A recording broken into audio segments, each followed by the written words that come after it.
Welcome back to Outer Wilds. You can tell this is my first time recording because the Outer Wilds logo hasn't floated off halfway across the screen. Let's just hop right into it. I've decided that in addition to touring around the Outer Wilds, I'm going to, I think what I'm going to do is each episode I'm going to have a topic. We'll see if I follow through on that. Yep, see, there it goes. We're just going to get right into it. He's probably going to stop me and... Yeah, because he didn't save it from before. Wait, did I just die? No, bad dream, blah, blah, blah. We saw that before. Up we go. I'm going to take this off. I had my jacket on because the room I'm recording in is a little cool. But I've decided, and by the way, just so I don't forget, I believe our plan was to explore.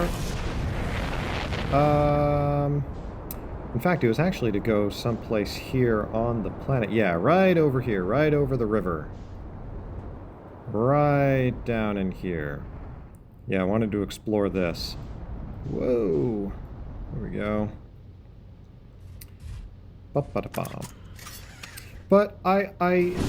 this is sort of a way to kind of help get me talking while I'm doing this. So, although I will be interrupting for the sake of story purposes, we'll go ahead and take care of this first, and then I will announce what the topic of conversation is for today. Hello. Heyo, hatchling. Thought you were taking that tin can of yours into space today. What are you still doing here? Me? I saw something crash over the horizon and didn't like what I was seeing in the pictures my little scout was sending back, so I thought I'd come over here myself and take a look. So what crashed? I don't know what it is exactly. Looks like some kind of plant seed, but it's not anything I've seen on Timber Hearth before, and trust me, I was quite the explorer back in the day. Do you think it's extraterrestrial? It kind of looks like something that might have come off of dark bramble. Whatever it is, it put down roots in a hurry. I don't like the look of this thing, hatchling, and that's a fact. Think I'll set Marl and Hal loose on it. Best get rid of this mess sooner rather than later, and no one can remove an unwanted plant faster than a tree keeper can. I'll have to get a look at what's inside the seed first, though. Don't want to set anybody to hacking up a potentially dangerous plant without a better idea of what's lurking inside there. Tuff can help me haul the old scout launcher over here. Obviously, the opening is too small for someone to fit inside, and anyway, I'm not gonna blindly stick my hands into anything that looks as unpleasant as that seed does. That's a good way to lose an arm or two. Yeah, so, here's the interesting thing about this. Yep. We can hear the harmonica. I don't know what that is that's, yeah, that's the Addle Rock that's in the background there. But the funny thing is if we go searching around a little bit, let's see here. That's Giant's Deep. The Ash Twins. And that's the Addle Rock. Where's Dark Bramble? Dark Bramble... I'm trying to demonstrate something. Ah, there we go. There's Dark Bramble. See? So isn't that interesting? I mean, presumably you've played the game before, so it's not like I really need to show you any of this. Anyway, this is my scout launcher. So we're going to launch it into this seed and see what the heck is going on.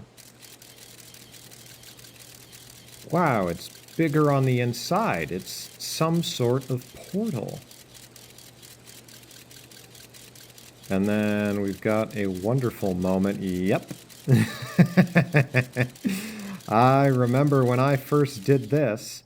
I think I can turn it around, right? Yeah, I can. And then, yep, that makes it go up. And there we go. It's stuck in there. So I'm hearing Feldspar's harmonica is what's going on in there. Then if you do one of the others... Right, because, yeah, there's this ice, which is what we saw on the Atoll Rock. apparently a seed was not there, but I think if we... Yeah, I don't think it matters which side we put it in. It's still gonna... I think that's right anyway. It's still going to hit it at the same angle. Let's double check that. Yeah, yeah, that's the same angle, pretty much. Yep. Yep. And I think... I don't know if we can see... Yeah. I think we might get a sense of it. But anyway, so we're not going to go looking for feldspar now, but the way we would do it, right, is we'd fire the scout in there, and then, right, because if I fire it in here, it becomes a double signal, right, because now it's in two places, so I can track it from over here, but I can also track it from over here, which is where Dark Bramble is. But we're not going to do that, because I don't feel like doing that. Because what I feel like doing is talking about death. Because that is our topic for today. It's a topic that I don't know if I really have much authority to speak on, because I'm alive, you know. But speaking more seriously, I think we're just going to explore around on this planet, actually. Because what's going on over here? Yeah, we've got this business going on over here. But yeah, I'm just going to fly around for a little bit and talk about death. I have been, at least so far, I suppose you could say fortunate enough to... You know what we're going to do? We're going to explore Dark Bramble. Or not Dark Bramble. We're going to go to, I don't know where we want to go. We'll just fly around. Because I want to talk about this. And we'll just sort of look at some of the... Oh, hey, there's the flag. But I have been fortunate enough to not have... I haven't suffered much by way of loss via death. My parents are both still alive. None of my close friends have passed away. The people who have passed away were not people who I knew super well or closely in my life. Excuse me. I did not, obviously all of my grandparents have passed away, but I did not know any of them super well or was not close to them because I'm a younger child in my family, and so, excuse me, my grandparents were much older by the time I came around. Yeah, it's the comet. Oh, and that's the white hole. We'll deal with that in a bit. But interestingly enough, probably the most dramatic, not brush with death, but experience of death that I've had, and perhaps this will sound a bit silly, but it was when Technoblade died. For those of you who don't know, Technoblade, his actual name, as we found out later, is Alex, is a YouTuber. I'm just going to watch this for a bit, actually. Technoblade, he's a YouTuber. He did, like, Minecraft stuff. He is a young guy, right, as a lot of the Minecraft YouTubers were. He got big, I believe, over COVID.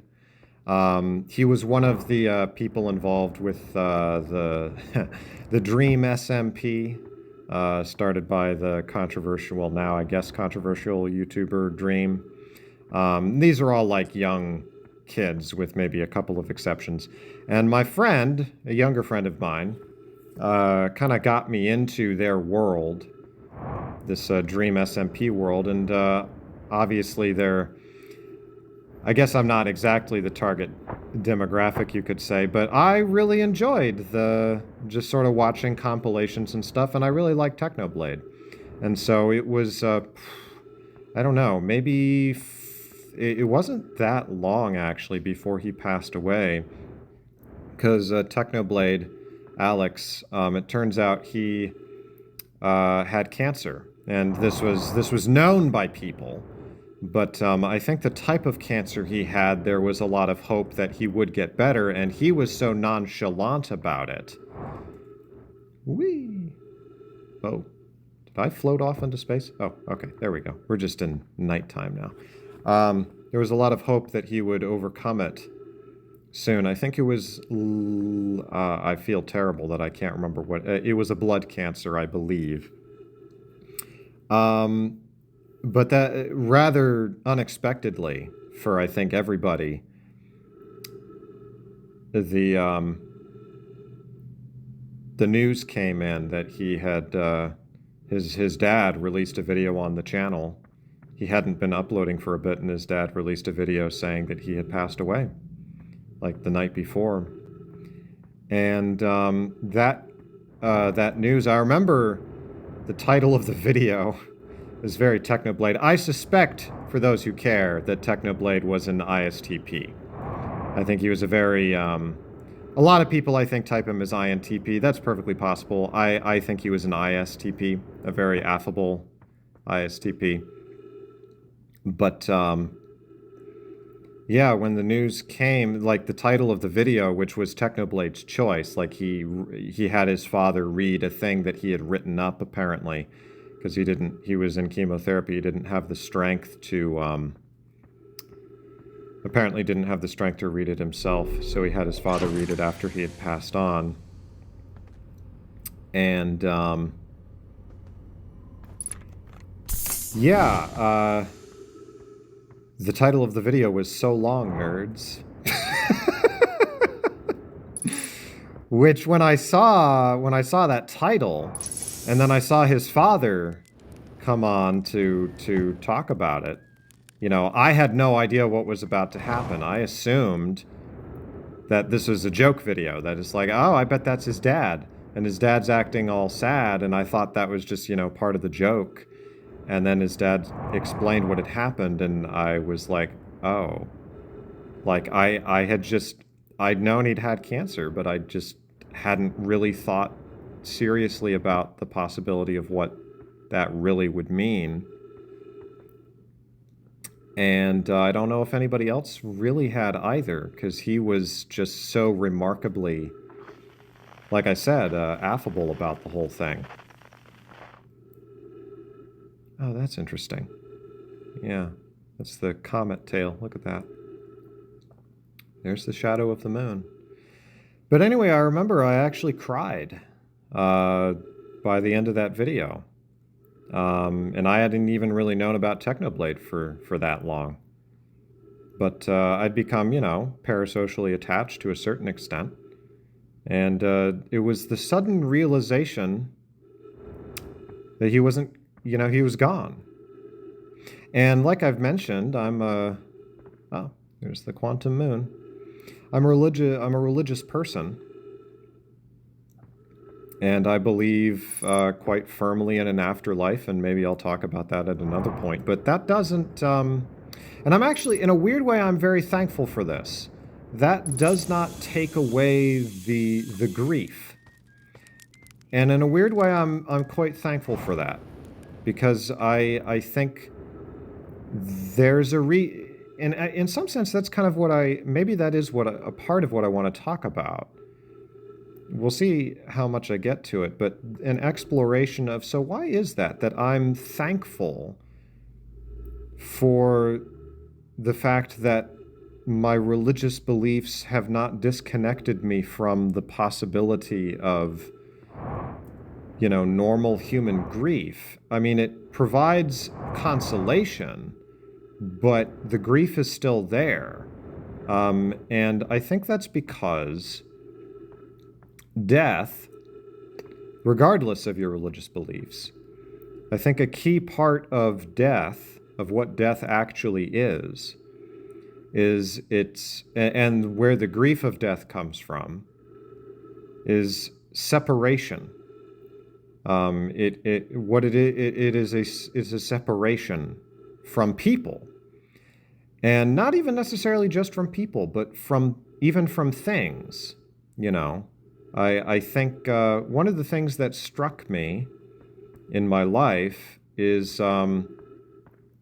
just today, actually, because I will be, as some of you know, I'll be moving to a new state, kind of starting a new chapter of my life because I was accepted to a PhD program, which is very exciting. But it also means that there's a bunch of people in the town that I'm living in right now that, in all likelihood, I'm probably not going to see in person again for a long time, perhaps not even ever. And, in order to console ourselves to some extent, we say, yeah, we're going to keep in contact. But there's a side to things where it's like, well, we both know there just can't reasonably be any guarantee of that we're going to keep in contact, because it's just hard. You're going to meet new people in the new place that you're at, and you're going to need to spend more time with them to fulfill your goals and dreams. And it's like, okay, so so what will become of us, and I've discovered I have a really hard time with that, or I can have a really hard time with that. And I've since realized it's because it literally, for me, it's a kind of death. It's a kind of, well, kind of like what I'm doing right now. I'm drifting off into space. I'm drifting out of something's orbit. And there's a desire to want to stay in that orbit, because if I go floating off into the abyss, like, yeah, that's the white hole out there. You go drifting off into the dark abyss, and you just watch that person, that thing, that object, that moment even, right? Fade away into nothing,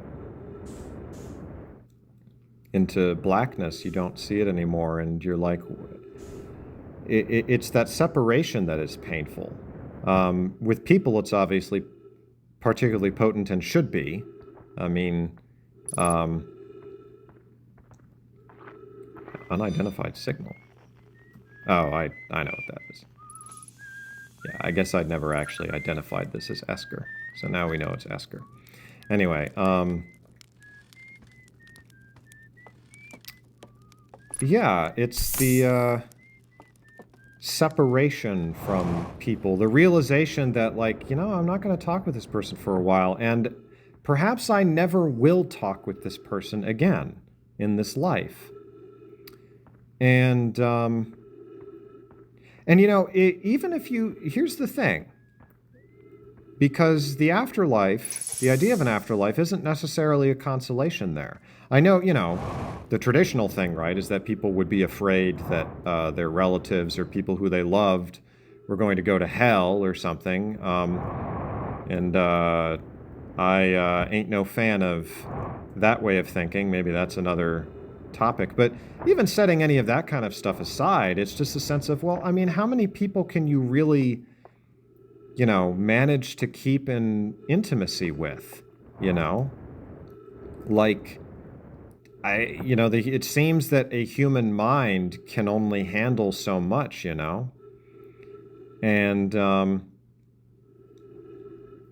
so it's kind of like, okay, well, so actually, here's a better way of putting it.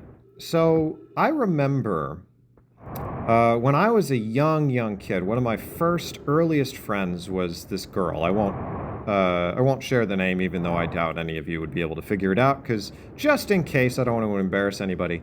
But yeah, my best friend as a little kid, like even when we were toddlers. So it was one of my earliest memories. And, it was one of those cute things, right, where, as kids, I remember it being like, when we grow up, will you marry me? It was, you're right. And she said yes, right? And we were like, I don't know, like 5 or 6 or something, right? But she, she was my best friend. I think in the way that kids can be, I was, as it were, in love with her. Because we were friends. We were very good friends. It's just the simplest way of putting it. And I can be kind of a romantic person, I've discovered. Anyway, the point is that I remember you know, oh, gall, it's actually almost hard to talk about it. You know, I've never really gotten over the way that I didn't properly say goodbye to her when I was, you know, I was like, I don't know, 6. I was really young, but even then I was so upset that she would be leaving that I had sort of a temper tantrum at the going away party, and I wasn't able to properly say goodbye, you know? And then I just floated off. I let her float off. And, yeah, I don't think I've ever really forgiven myself for that. You know, it was just too painful, though. And I was a little kid, you know, I didn't know what to do about it. Oh, crap! And then, lo and behold, I'm on a new world. And there's the sun, you know. And I ran into her years and years ago. I mean, there were a couple of times when we didn't really keep in contact. I can't remember really why, but it's hard, you know. It's hard at a certain point. And here we are, back where I was before, I think. Yeah, this is, yeah, here it is. Here's the guy I was just talking to. And here we are at the end of all things. He has no idea either. And I'm almost out of fuel. But, yeah, years and years and years later, I ended up running back into her, and she'd gotten married. I think she had a kid at that point. And I remember I was talking with her like it was sort of this get-together after all these years, because we still remembered each other fondly. But I was talking with her and realized this isn't the same person, you know. And there would be no reason to assume that she would be. So the person who I knew as a kid was dead, and was dead in a way that was deeply metaphysical. Yeah, that couldn't be resolved by an afterlife, you know?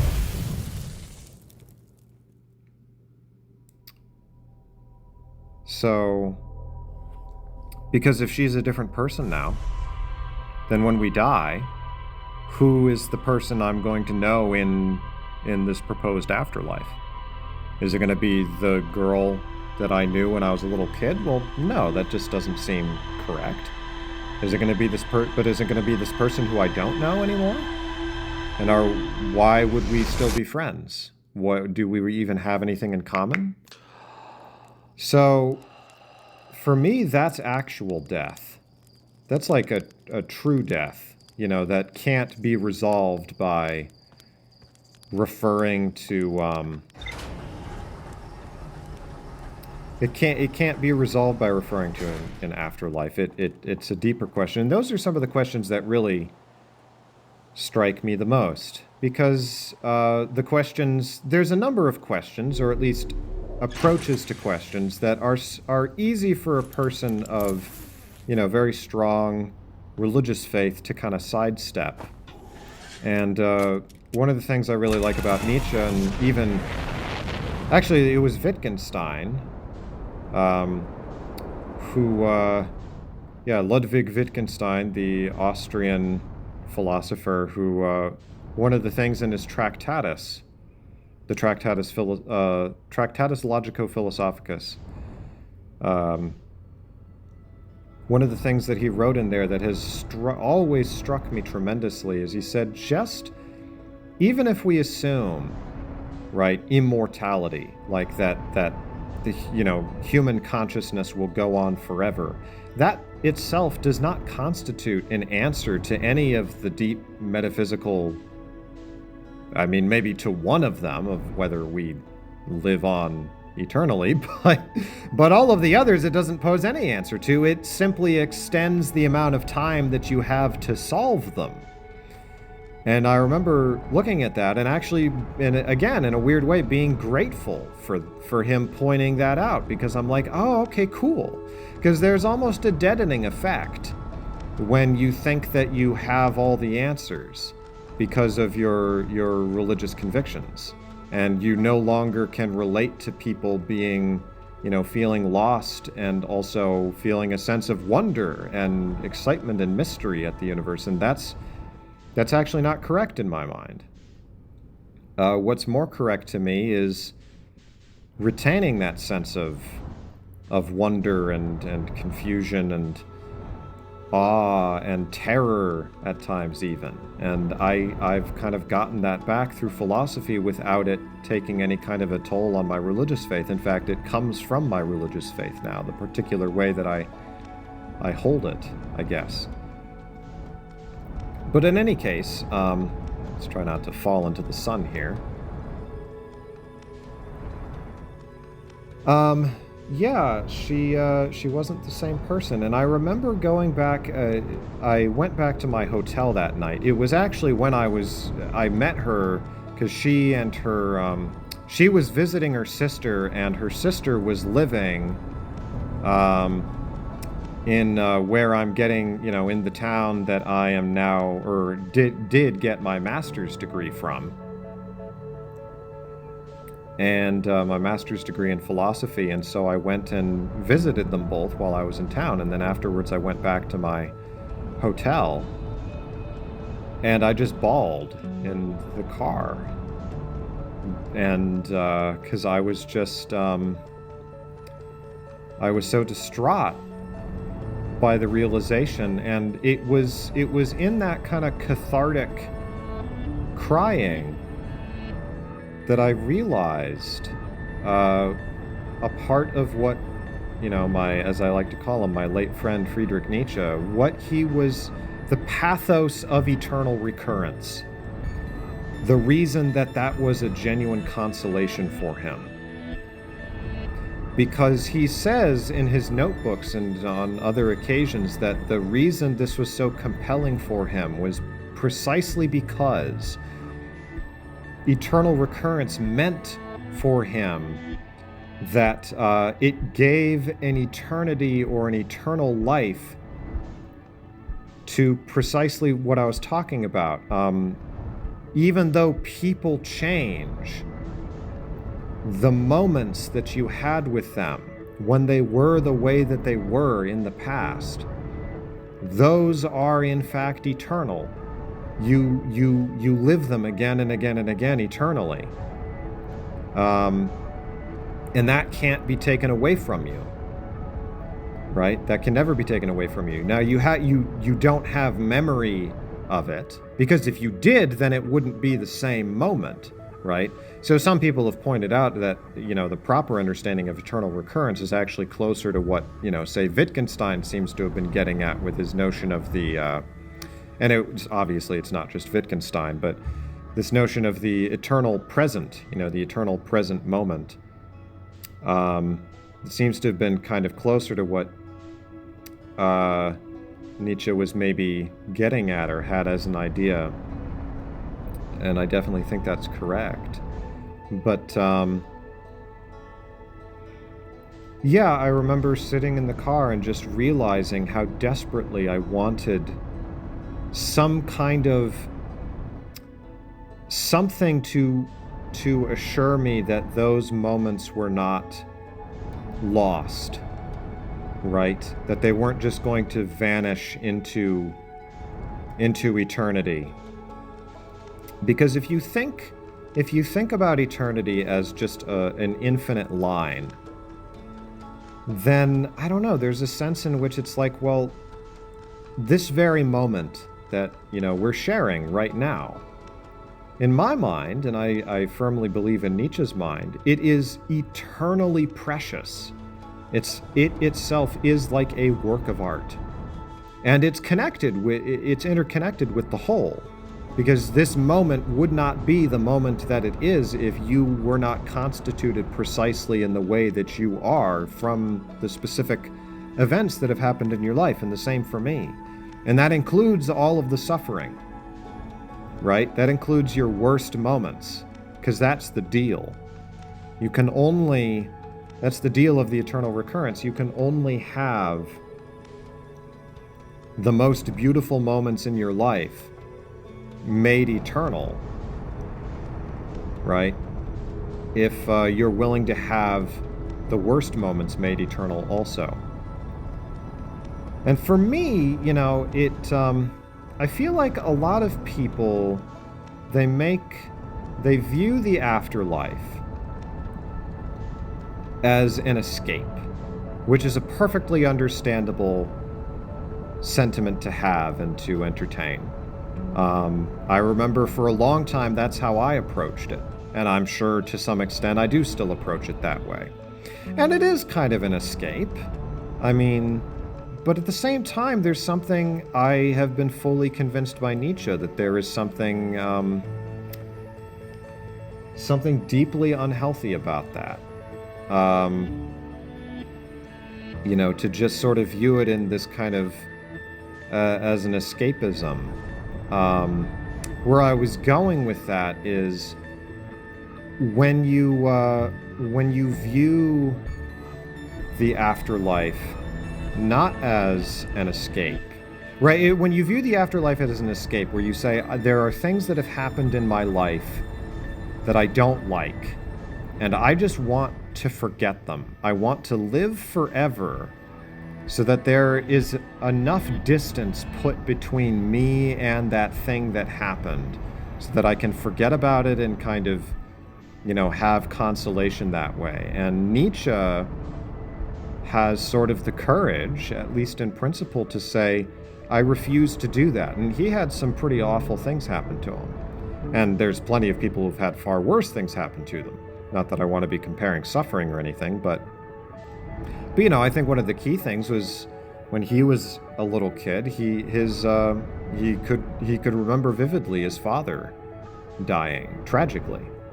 And, you know, his father falling down the stairs seems to have been what happened because of something with a dog, and then hitting his head and then ending up succumbing to some kind of mental illness as a result of that, and passing away. And then his younger brother passing away not long after it, and him having nightmares about it, and it was horrible, you know. And to have the willingness to say, even that, I'll go through that again because that was necessary for me to have the most beautiful moments of my life. They would not have been as beautiful as they were if I did not have that as part of the painting, as part of the story. And I find that incredibly powerful. The ending of Thus Spake Zarathustra. Well, the ending of the third book of Thus Spake Zarathustra. The fourth book is kind of a separate thing. I do accept the idea that the first three books are kind of Thus Spake Zarathustra proper, and then the fourth book is not an appendix, but it's sort of a separate thing. It's related, but it's almost like the book of John in relation to the synoptic gospels, right? It's doing its own thing. It's connected, but that's not the best example. It's more like a Seder play in relation to the tragic trilogy of like a, you know, of Greek plays. Anyway, I'm just sort of orbiting the sun here. Hopefully you find it relaxing, because I kind of find it strangely relaxing. Well, let's go orbit Brittle Hollow while I'm finishing up here. We'll go ahead and align our flight trajectory and hopefully not run into the sun. But, yeah, the ending to the third book of Thus Spake Zarathustra, and I take to be the genuine climax of the book. It's a section called, well, it's multiple sections. So the very last section is called The Seven Seals, or the yes-saying song, I believe is what it specifically is called. Oh, sorry, that's not Brittle Hollow, that's Timber Hearth. Oh, okay. Well, oh no! Whoops. Well, hey, we might as well go, whee, flying around Timber Hearth. But, I don't really feel like landing anywhere, though. I just feel like talking. So this is not really a very story-centric episode. In case, sorry if that's what you were looking for. Oh my gosh. But yeah, he finishes the book with Zarathustra, his main character, is basically gets married to life. Gets married to life personified. You know, to like the life principle. And in some sense, his own life. He is getting married to his life. And he's getting married for eternity, which for me as a you know, member of the Church of Jesus Christ of Latter-day Saints, and part of that tradition, you know, the as they say, Mormon tradition, Mormonism, you know, that idea itself is extraordinarily potent, because we're very big on our marriages are meant to be eternal. They're not just for this life. They last eternally. And so the idea that Nietzsche, and those are referred to as sealings. So it's interesting that Nietzsche, obviously the seven seals is more of a reference to the book of Revelations, but I've wondered about whether Nietzsche had something else going on there. Maybe it's just wishful thinking, but anyway, he ends it with Zarathustra getting married to life, and he's the final section, the Seven Seals song, is basically a love song to life. He's saying, I want life eternally. You know, for I love, he's saying, I love thee, O eternity, which he's equating with life. You know, he loves existence itself, and he wants his life to last eternally. And there's a way you can read Nietzsche's, or at least, at the very least, Zarathustra's philosophy, as you know, it's it's almost like a guide on how to deal with your marriage to life, right? You're married to your life whether you like it or not. And most people, they despair at this. They get tired of their life, and they can't wait for the divorce of death, the separation of death, to get away from their own life, either, you know, in the hopes that they'll become somebody else in a different life, right? That they'll get married to a different life and that will somehow be better. Or because their life has just, you know, really treated them terribly, and they, you know, in some sense have every right to be angry and to want to get out of that marriage, as it were.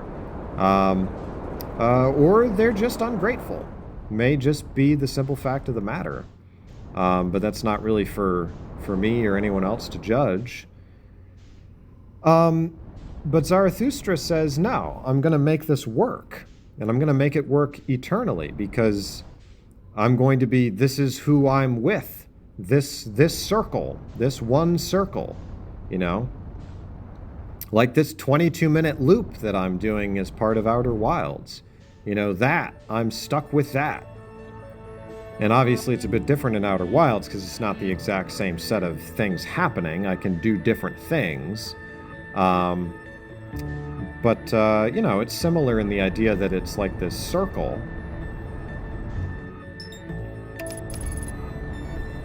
And, yeah, it's also interesting. I would like to say, this is not a thing in German to my knowledge, but, yeah, there's the... Yeah, there's the quantum moon. Woo! Yep, there it goes.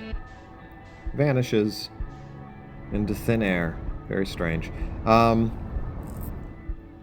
Like trying to catch smoke. Anyway, what was I saying? Oh yeah, it's an interesting thing in English that wife is just one letter away from life, which I find a rather delightful little coincidence, at least when talking about Nietzsche's philosophy. Obviously, it's, what would you say, male-centric, right? It's, you can't really do the same thing with husband, but, it's just the symbolism of it.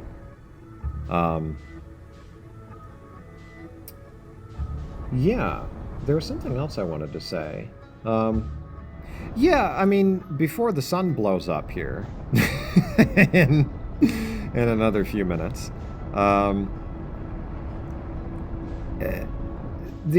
think kind of getting back to the original topic of just death in general, and this is a gripe I kind of have with Nietzsche. It may very well be the only gripe I have with Nietzsche, which I mean sort of semi-poetically. Excuse me, it's sort of a handy way to encapsulate the beef that I have with Nietzsche.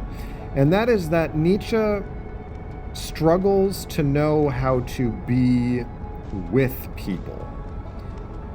I contend Nietzsche knows a lot about people.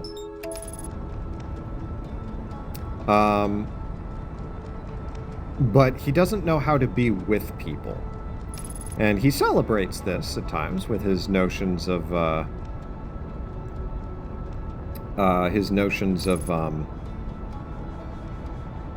yeah, here we go. Of solitude and so forth, and the importance of that. We'll just float in orbit here for a minute. But, I think people are that's the most important thing. That's something that my dad would repeated to me a couple of times as I was growing up, that I think he learned as he got older, and I've never forgotten it, though it's deep wisdom, I think, where he said that, basically the only thing that really matters, that actually matters, is people. And you can extend that to other conscious beings, but for my dad, it's people. And my dad's an INTP in the Myers-Briggs, so FE is his inferior function. So in some sense, this is almost a classic expression of the inferior function, that he's really focusing on the FE. But, I mean, that doesn't take away from the profundity of it, in my opinion. The thing that matters the most is people. And that is why death is painful, is because it separates you from people, from the people you love, and also the moments that you've shared with them. And I don't know, I posed a problem earlier, the problem of, what do you do with the fact that people change and become different people? I mean, this is very much part of Nietzsche's philosophy.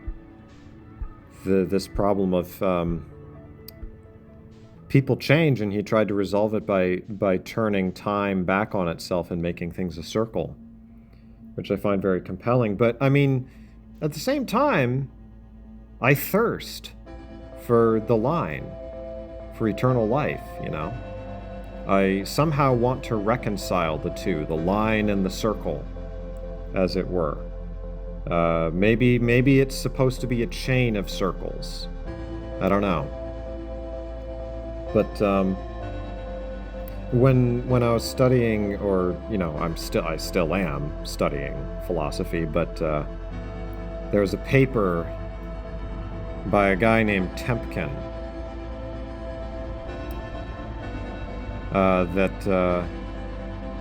Oh, whoops, sorry. Don't want to crash into the sun before it explodes. I want the sun to crash into me.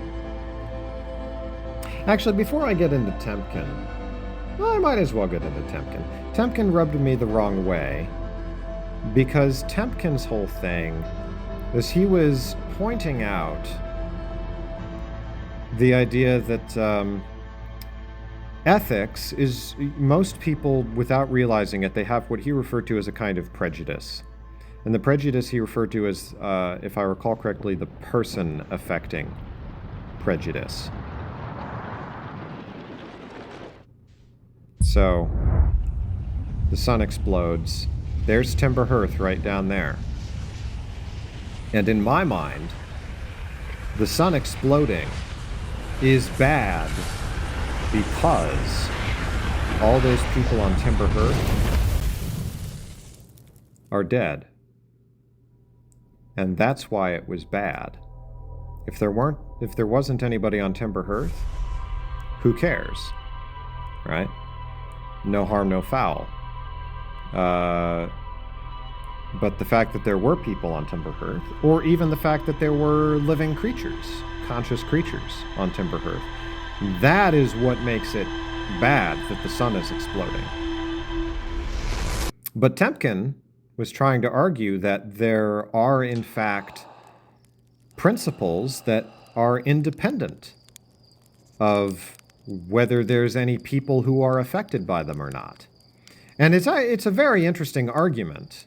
Maybe I wrote a paper on it, actually, where I tried to argue against it, but I would butcher it if I tried to explain it now. I'd have to look back at the paper. That was a couple of years ago now. But what I remember was realizing how kind of, I guess you could say, triggered I was when he was proposing this, because in my mind, I'm like, no. The person, what you're calling the person-affecting principle, is a true principle. If there's no people involved, I do not care. And any attempt to create a sense of, ethics or justice that does not involve persons, that does not involve conscious beings of some sort, there's no such thing, as far as I'm concerned. He was trying to propose that there is indeed some kind of like a cosmic justice that doesn't have anything to do with conscious beings, and I firmly, resolutely reject that. I suspect his motivations for wanting that are probably tied to the fact that he does not at all have the he doesn't have the Emperor Twin. He doesn't have the religious commitments or convictions that I have. So, it's easier for him to look at the universe and say, well, maybe there's things that beyond just, us as the puny little creatures that we are, who've just happened to sprung up like a slime mold or something on some planet somewhere. Maybe there's other things involved here that should be counted as ethical. Maybe, I believe it was some form of a kind of equity that he was arguing goes beyond just whether it actually hurts anybody. And that we have intuitions about this, which is sort of the curious thing. And I just firmly reject that. I am very person-affecting, principle person. I'm like, if there ain't no people involved, then I don't care. And I'm actually like appalled by the idea that I should care about. Certainly, I am appalled by because I think the reason it appalls me is by even the suggestion, the possibility that, some, principle that doesn't have to do with people could be judged more important than the benefit of people in the universe. And that obviously it's not just my particular theology for the Church of Jesus Christ, the Mormons. for us, I think there's sort of a particular. This is particularly relevant because we are very sort of person-centric, I think. And obviously, don't misunderstand me. That's obviously not peculiar to us. I feel like there's an element of it that's peculiar to us, but it's not necessarily. Well, anyway, the point is, there's a famous scripture in our extended canon, right? Because we believe in the Bible, but we also believe in the Book of Mormon, and we also hold the Doctrine and Covenants, which is it's a series of revelations that were received by Joseph Smith, and then there's a few others from other his successors that are also included there, and then there's a series of things from the Pearl of Great Price, which is sort of a miscellany of other things that revelations given to Joseph Smith, and one of those is the Book of Moses. And the history of the Book of Moses is not all that important. What's important is there's a verse in there where it's God speaking. And he says to Moses, he's speaking to Moses, "This is my work and my glory, to bring to pass the immortality and eternal life of man," by which he means mankind or humankind. It's not a gendered thing. So to bring to pass, that is God's work and glory. And this is in the context of God showing Moses all of his many works, right? It's very cosmic. You can, the imagery, it's not made super explicit, but, he's showing Moses all of the things that he has created. Infinite worlds, including earths, different earths, like the one that we are on. That there are other Earths that have people on it, right? So the idea of extraterrestrial life poses absolutely zero problem for me or for others, and in fact, it poses more of a problem, the fact that we haven't found it yet, if anything, But for all I know, they just exist in other universes anyway. It's not, super critical. But for me, it's like, no, there should be other planets. Heaven knows, I have no idea how that's supposed to work with Christ and the atonement and all that kind of stuff in the theology, but it's still there and it feels right to me. Anyway, what was the point I was trying to make? This is my work and my glory.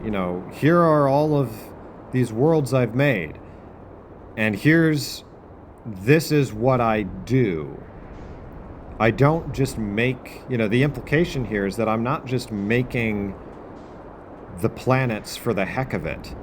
I'm not creating things just for the heck of it. I create things because I want to bring to pass what he refers to as the immortality and the eternal life of man. These are taken to be sort of distinct things. The immortality, traditionally this is interpreted to mean that the immortality refers to just living forever, and the eternal life is, in some sense, referring to more than just living forever. It's referring to, I suppose in some sense you could say the eternal happiness of man. It's the quality of one's life. It's a kind of to use the Greek term eudaimonia, or it's the right kind of life, I guess you could say. I don't know if anybody has quite put it that way, but so anyway, but the point is that it's concern with the life of the human being, the children of God, right? That concerns God. You look at this planet, and it's like, the planet I'm looking on, and it's like, okay, well, nothing lives there. Obviously, we find out the Nomai lived there, and so that's a different story, but it's not hospitable to, much life. I guess there's some trees here, but they also have, a giant Hollow's lantern that, see, like, look at this, zoom. Oh, whoops! Okay, whoopsie daisy. Well, now's as good a time as any to hop out of the... Oh my gosh. Well, apparently we landed on a tree. Let's, right ourselves here. Oh, hey! It's a quantum rock. And there it goes. Off it went. I think everything in this area has been affected by the quantum rock. The, trees and whatnot. Yep, and now it's over there. Oh, whoops. I was looking over at my notes. I was getting overly excited.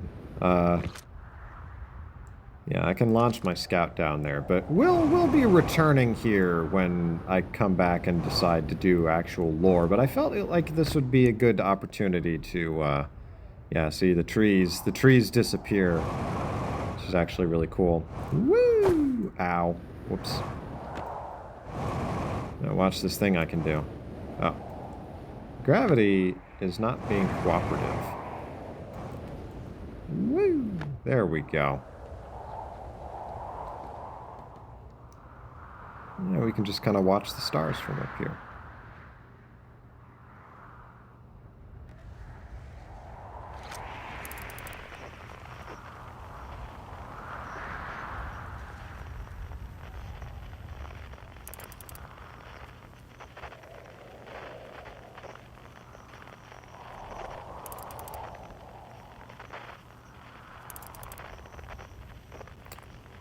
I know it's a video game, but it is just very pretty.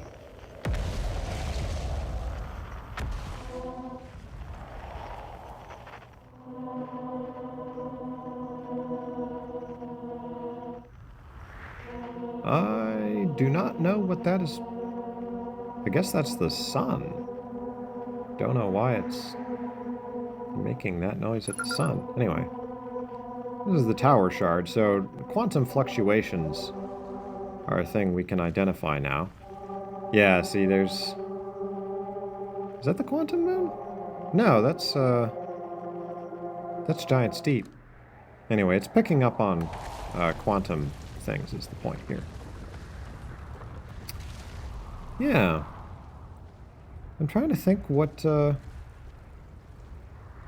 else. I actually made a number of notes over here. I think that about covers all the things I wanted to say. I guess I didn't really cover... I covered some things about death. The things, at least, that I wanted to cover. I think it's important, especially with a game like this. You know, it affords an opportunity to talk about these things. Because I've died twice in the game already. The universe has literally ended in this game.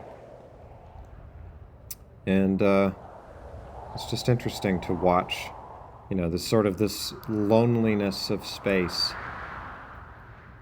And what do we do about it? You know, the thing with Temkin is, pardon me, this is also definitely sort of a, I guess you could say, a Mormon thing. I don't want an impersonal God. I have no use, I would go as far as to say, for an impersonal God. For a God that is just sort of like a principle. You know, a pure... Oh my God. I don't want just a principle God. I want a human God. I want a God who has... I want a God who loves and even a God who gets angry. I want that because I can understand that. And it feels more real to me. And, you know,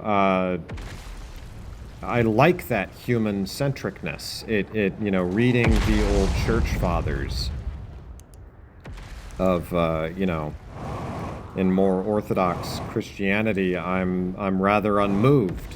It's not, I'm rather irritated by all this talk where they're focusing so much on the unknowability of God and the incomprehensibility of God and how big God is, and he's, you just choose any adjective you like, and God fulfills that adjective, It's like, so that you could almost start playing around with it. You could say, well, God is therefore, God comprehends all things, so he must also be the most evil of all things. It's like, no, you're messing. This is sophistry. It's like, well, he must be the most grassy of all things. He must be the softest of all things. I'm being unfair here. I'm not really, this isn't really constituting a very sophisticated critique, but I don't know. It's just in my mind, I'm like, okay, but what does your God actually do? Like, for you? Like, what does it actually matter? Here we go. Is this thing going to start falling? No, apparently not. Anyway, sorry, I feel like I'm getting a little overly combative, and that's not what I really want to do here. But I do have strong commitments and feelings on some of these things. So the fact I'm sharing them is more of, I don't know. I feel oddly comfortable here, so hopefully you get something out of it. And I doubt anyone would disagree with me on, what I've said, that I want a personal God who loves and everything. They just say, yeah, but I just don't feel that my conception of God goes against that. It's like, what, do you think, is your God not all-powerful? In which case, why do you worship him? And it's like, no, my God is all-powerful. But it's the classic thing, can God make a stone that's so big or heavy that he can't lift it? And in my mind, I'm like, well, no. There are limits in that respect. But anyway, I'd need to think a little bit more clearly or a little more thoroughly before I start getting into the whole God thing. I'm just talking off the cuff here, as I'm staring down through a crumbling planet at a black hole, which we will not enter because I have a weird desire to do things in order, despite the fact I've already shown you the quantum tower. I mean, it's not like there is an order to doing things in this game, but anyway, I'm trying to think of what I was actually planning on doing. We're just gonna go exploring around for a little bit this episode. We'll just go exploring around, and then the sun will blow up, and then next time we'll actually get down to business of going off and exploring things. Or maybe we won't. I don't know. I'm just kind of playing around here. I'm gonna go orbit the black hole. I love how it oh crap. Oh no, crap. Okay, well that's not good. Okay, we need to, here we go. Oh, hey, this is where I kind of was supposed to go anyway. Well, let's fix the ship real quick. Ah.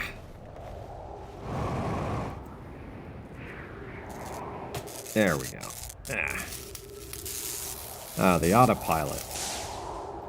Busted, and the cockpit's busted. Okay, I think that's everything. We should be good. Huh. Yeah, so this is the observatory that or not observatory, whatever it is. The thing the Nomai built. We're getting into lore now. I think I've said everything I wanted to say. But, yeah, this is the observatory that they mentioned. So this is meant to try to find the eye of the universe, and in fact, it occurs to me that I don't know if we'll actually be able to find what I wanted to find, because it might have been blowed up by the, by Hollow's lantern. Yeah. Anyway, you'll notice that we're going to have a devil of a time trying to actually get inside of here. Because this is hard glass. We're on the South Pole, just watching the sunset. You know, that actually there is, it was interesting. I remember on another occasion, what was it? I actually went, I just had this weird, it was another sort of Nietzschean eternal recurrence existential moment. Or I was just kind of like, oh yeah, see, there's Rybek's ship right over here. But I had it was another existential moment where I was just like, there were a number of people who I just all of a sudden was like, I have not kept up with these people. A number of them were past crushes I've had. Or, in most cases we had ended up becoming friends, but then, we've, stuff from like high school. And I remember just all of a sudden being like, what happened to them? I was, in a weird way, the thought process was I was in love with this person, right? I had a crush, right? But in my mind, I'm like, I was in love with this person. And I haven't kept up with them, despite kind of having that sort of strange fly around the black hole. Yeah, see, Brittle Hollow is sort of falling apart here. But in a weird way, in my mind, I take that kind of seriously. I don't want to just sort of let that go. So I was like, I want to know how people are doing. So I went on a Facebook hunt to find these people, just to see if I was able to get a sense for how they're doing. And, it was interesting. It was not I feel like a lot of people might think to themselves, you'd go looking up old crushes, and then get all jealous when they're all happy and with their new hot boyfriend or whatever. And it's like, no, it had nothing to do with that. In fact, I remember being viscerally relieved when each one, I think, there were a couple of exceptions, but, several of them, in fact, most of them, at least according to Facebook, for whatever that's worth, they were in good relationships with people. They were either married or they were in a committed relationship with someone they clearly seemed to love, And again, it's Facebook. They're just showing the best face of it. But, I saw that and was like, oh, thank God, thank heavens, because I was worried in a few cases that life wasn't going to treat them very well. And I was really happy to see that they had found somebody to love, as the old Jefferson Airplane song goes.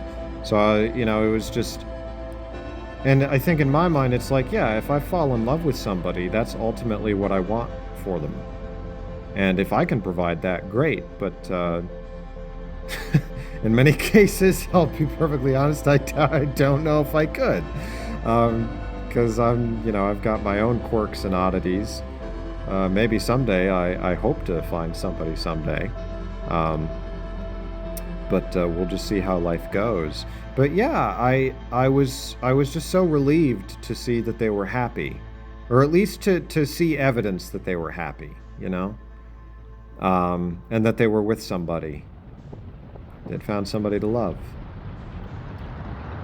Somebody who you could stand at the end of the universe and hold their hand and be like, well, if Nietzsche's eternal recurrence is true, and it ends like this with me holding your hand or even kissing you or whatever, and even if it's not a romantic partner but a friend, I could be okay with that. Here we are. It's beautiful. Because people is that's what really matters.